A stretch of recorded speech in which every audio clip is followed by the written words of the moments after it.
Well, the Costa Mesa Playhouse has been in operation for about 53 years. This is our 53rd season now. It originated on the Orange County Fairgrounds in an old Army building, and then got this building here on the Ray School campus at about 35 years ago. And I've been involved for about the last 14 years, and lived in Costa Mesa most of my life without even knowing it was here until someone invited me over to audition for something. And then after a couple of years, I became on the board, and now I'm president. And we do a lot of great stuff here.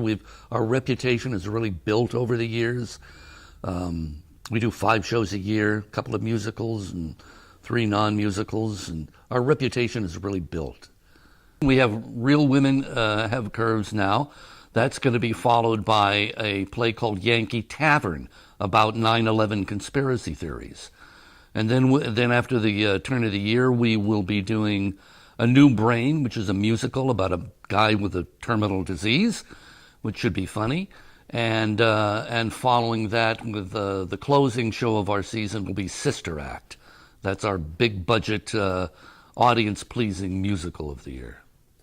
Real Women Have Curves was brought in by one of our board members, Tiffany McQuay, who is a Latina, and I wasn't all that familiar with it. I'd never seen the movie. I'd heard of it.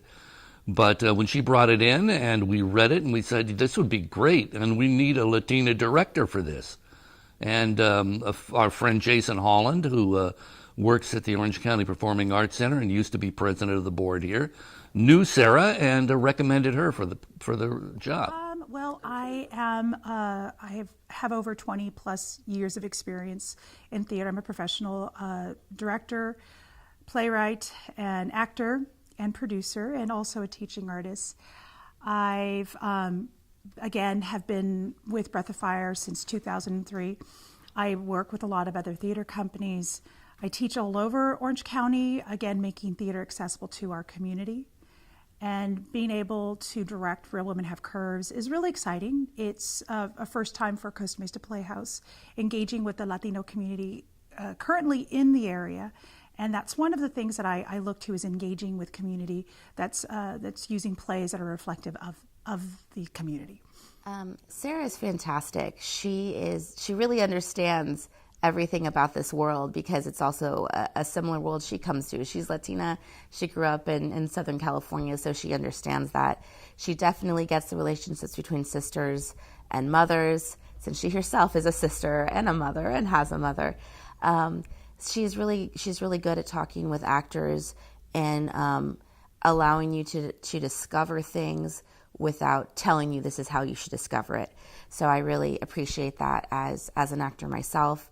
So she leads you to discover things about your character maybe you didn't see at first, and through the process of rehearsal and working with my other castmates, we're all coming up with things that we didn't see in the text originally, that we've come together through the process of working through it. So Sarah's really good at harnessing all that and really leading it. It's not so much of directing so much as we're going to go on this journey together. I'm gonna be the head of the caravan here, and we'll get there. But we're gonna have a little fun along the way. My character's name is Carmen. I am the mother of Estela, who owns the sewing factory, and Ana, so my oldest daughter and my youngest daughter. Carmen is from Mexico. She eloped when she was only 15 years old.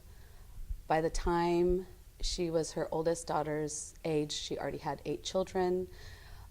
She was left behind with her young children and babies while her husband came to the United States to work, and children would leave. He'd come back, take the children to the United States, and until it was finally time to bring her as well. So that's a very common story with Mexican immigrants. And her story arc is, there's been so many changes. I mean, like I said, by the time she was her oldest daughter's age, she had 8 children. Her oldest daughter is single, childless, and owns a sewing factory. Her youngest daughter is, a feminist, a Chicana, and so she loves her daughters very much, but I think there's some things that they do and say that scare her, yet at the same time, she's very proud of them.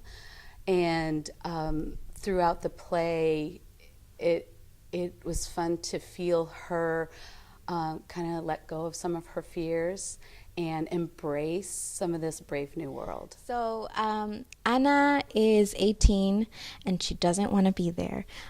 She just feels like, what am I doing here? I'm wasting my time. I should be writing. I should be doing all these things. And that's definitely, I think, the pressure that a lot of Latinas go through, is growing up here and feeling like I need to assimilate, I need to fit in. And slowly but surely she toughens up and she realizes, okay, these women aren't taking my crap. Like they really are give me a run for their money. Like I really am being challenged here in the way that I think, in what I think is right and wrong, in how I speak and what I supposedly know about the world. And she becomes really empowered and she's able to go to New York and go off and do awesome things with that strength that she was only able to get working with these women in this factory. Yeah, she said most of it, but it's just, the growth of her character, being able to see that, she learns, maybe I don't know as much as I thought I did, and she was able to take the knowledge that these women have and take it into her, career, just working towards going to New York, but not losing that part of herself anymore.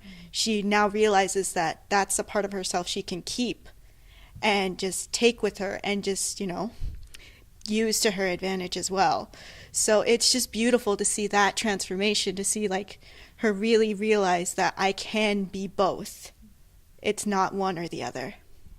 So Rosalie is so sweet and she is very good.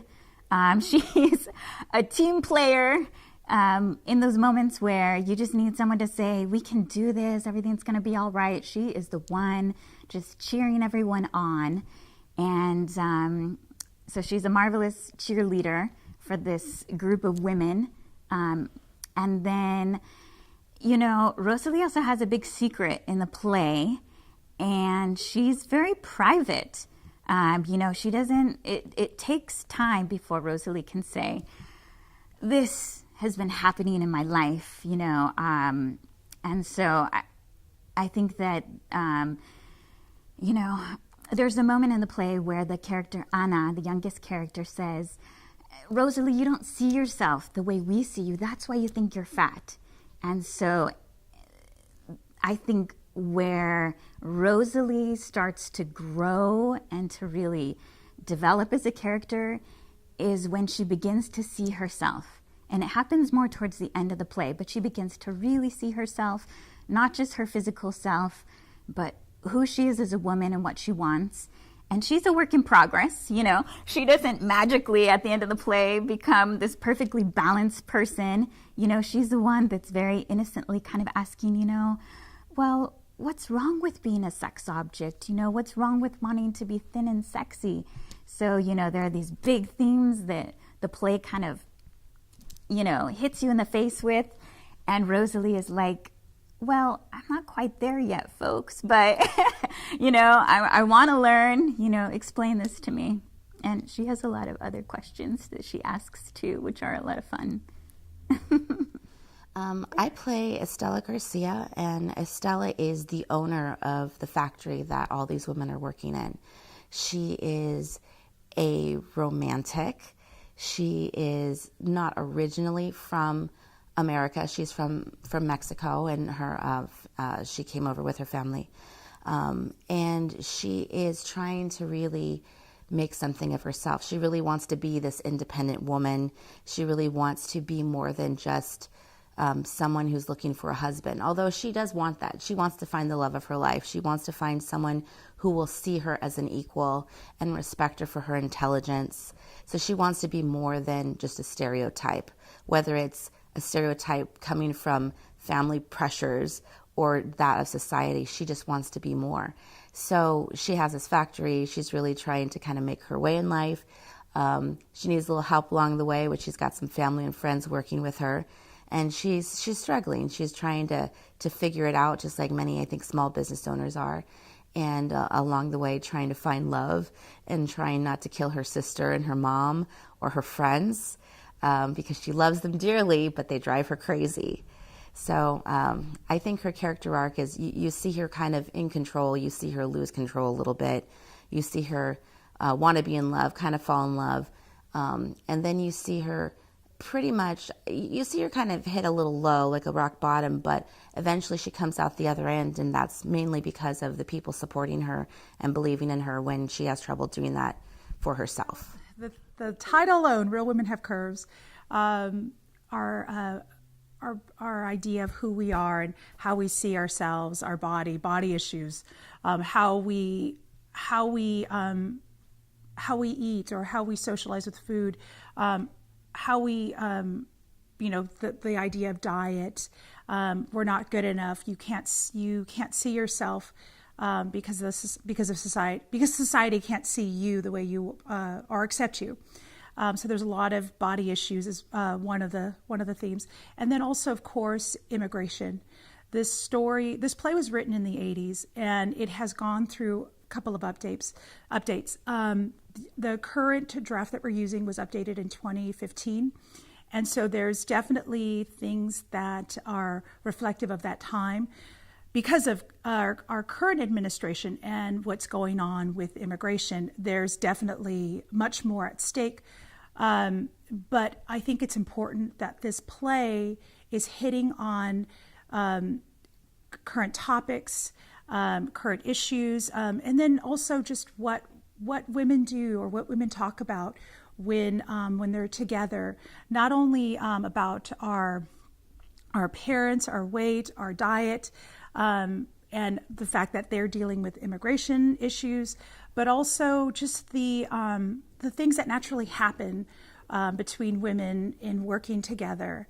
There's an incredible line that Anna from the play, how she talks about how the power of when women work together. And I definitely have, it's a strong theme for me in the play, but also the women that I'm working with, my cast, my crew, the producers who are so supportive of it, really are understanding and capturing that. It doesn't feel like work when working on this play. It's a very lovely cast, very lovely crew. And we've definitely unraveled our own issues and how they relate to this play. I've definitely encountered it. And some of the characters are related to each other. There's two sisters and a mother, and that relationship, that dynamic of one, when working with your siblings and also working with your mother, and how interesting that can be as well.